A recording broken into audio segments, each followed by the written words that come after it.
आप कभी एक जायज़ा लें, वो लोग जब रिटायर हो जाते हैं ना, जितने भी रिटायर लोग हैं, वो क्या करते हैं, अब पहले उनकी एक्टिव लाइफ होती है, उसके बाद वो पैसिव लाइफ में आ जाते हैं, काम ही नहीं कर रहे, बैठे रहते हैं सारा दिन घर में। ज़्यादा से ज़्यादा क्या होता है कि अगर एक मर्द है, वो रिटायर हुआ है, तो उसकी जो बेगम है ना, वो उसको वो टोकरी दे देती है कि जाओ जाके बाजार से और कुछ नहीं तो सौदा ही ले आओ। बिल्कुल ऐसा। तो ये काफ़ी नहीं है एक्टिविटी। उसका नतीजा क्या होता है, मैंने ये देखा है कि जो लोग रिटायर हो जाते हैं ना, वो फिर बीमार पड़ना शुरू हो जाते हैं, कभी कोई बीमारी कभी कोई बीमारी।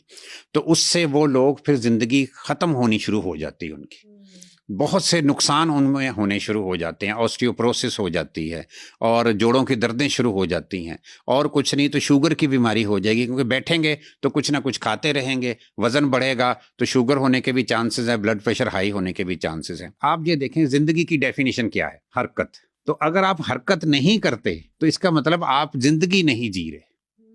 आप एक चीज गौर करें, एक और कोटेशन है कि बुढ़ापा कब शुरू होता है, तो उसका जवाब ये है कि बुढ़ापा उस दिन शुरू हो जाएगा जिस दिन आप हरकत करना बंद कर देंगे, चाहे आपकी उम्र 20 साल है, क्योंकि जब आपने हरकत करनी बंद कर दी तो आपकी जो बॉडी की एक्टिविटी है, अंदर का मेटाबॉलिज्म जो है, ये सारा कुछ स्लो हो जाएगा, तो आपके ऊपर बुढ़ापा आ गया।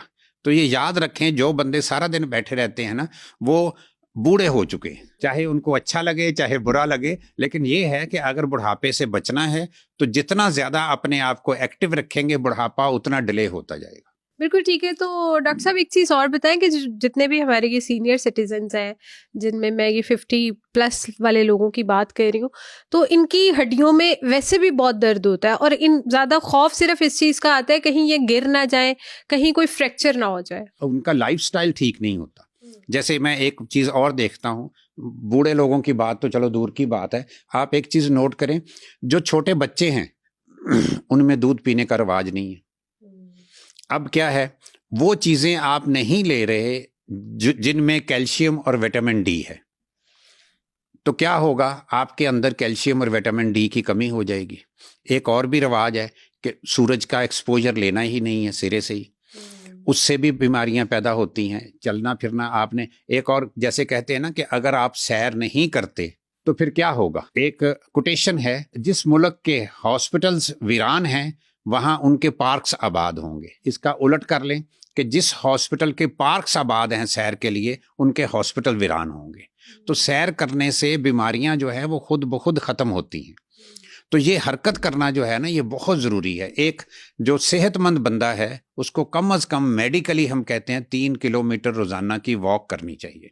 अब तो घड़ियां भी आ गई हैं, आप अपने घड़ी बांध लें एक, वो जो आपको स्टेप्स बताती है, तो आपको पता चल जाएगा जी कि मैंने 3 किलोमीटर के करीब वॉक की है कि नहीं की। चाहे आप अपने ऑफिस में करें, चाहे आप बाहर करें, जिस जगह मर्जी करें, लेकिन आपको हर वक्त हरकत में रहना होगा। एक बहुत अमीर आदमी थे, उन्होंने कहा जी कि मैं बहुत सख्त बीमार हो गया हूँ, मेरा जिगर भी सही काम नहीं कर रहा, तो मुझे कोई एडवाइस करें, मैं ज़्यादा से ज़्यादा ज़िंदा रहना चाहता हूँ। तो उसको डॉक्टर्स का एक पूरा बोर्ड था, उन्होंने कहा जी कि ये अगर आप ज़्यादा से ज़्यादा ज़िंदा रहना चाहते हैं तो हरकत करें, मुलाजमों से काम लेना बंद कर दें। इस वक्त मैं आपको एक चीज़ बताऊँ, दुनिया में सबसे ज़्यादा बड़ी उम्र के लोग जो है ना, जापान के पास एक जजीरा है ओकिनावा। उस जजीरे की क्या खूबी है कि उस जजीरे के बाहर लिखा हुआ है कि इस जजीरे में 100 साल से छोटी उम्र के लोगों का दाखिला मना है।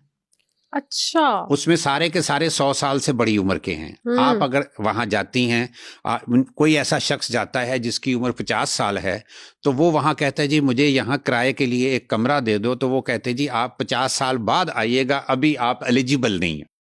बाहर वो उस जजीरे को आइलैंड ऑफ इमॉर्टल्स भी कहा जाता है। अच्छा। कि लाफानी लोगों का जजीरा। बाहर ये भी लिखा हुआ है कि 100 साल से कम यहाँ पे मौत का दाखिला भी मना है। क्यों? कि वहाँ 100 साल से कम के लोग नहीं हैं।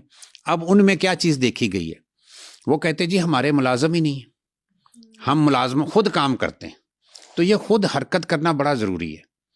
फिर ये है कि एक और चीज़ उनमें बड़ी ज़बरदस्त है, हम लोग तो यहाँ छोटी छोटी बातों पे परेशान होते हैं ना, वो कहते हैं छोटी बातों पे परेशान क्यों होना है, दूसरों की बातों को माइंड क्यों करना है, हम माइंड बहुत करते हैं। वो कहते हैं जी आप अगर माइंड हमने किस चीज़ को करना होता है, दूसरे की गलत बात को, तो वो कहते हैं जी कि गलत बात तो मिस्टेक किसकी है, दूसरे बंदे की। तो उसको शर्मिंदा होना चाहिए जिसने गलत बात की है। आप क्यों माइंड करते हैं? तो उसमें एक बड़ी शानदार, मैंने एक वहां के बंदे से बात की थी, तो उसने कहा जी मैं आपको महात्मा बुद्ध का एक वाकया सुनाता हूँ। मैंने कहा जी सुनाएं। उन्होंने कहा जी महात्मा बुद्ध बैठे थे तो एक उनको नापसंद करने वाला शख्स आया और उनको गालियां देने लग गया। ये चुपचाप बैठे सुनते रहे। उसके बाद उसका गालियों का स्टॉक खत्म हो गया। तो जब वो चुप किया तो फिर उन्होंने उसको बुलाया और कहा जी कि देखो मैं तुमसे सिर्फ एक बात पूछूंगा कि मैं तुम्हें कोई अगर चीज दूं और तुम ना लो तो वो किसकी हुई? उसने कहा जी आपकी हुई, जब मैंने ली ही नहीं। उन्होंने कहा जी आपने मुझे जितनी गालियां दी हैं मैंने नहीं ली, तो किसकी हुई? वो आप ही की हुई है। तो बात ये है कि हम माइंड करते हैं। देखें, किसी ने बात की है, गलत बात की, आप एक चीज नोट करें, छोटी सी गलत बात जो होती है वो 1 मिनट से ज्यादा नहीं होती, लेकिन हम सारा दिन उसको अपने ज़हन में घुमाते रहते हैं। अगर गौर करो तो वो 1 मिनट का कसूरवार तो वो दूसरा शख्स है।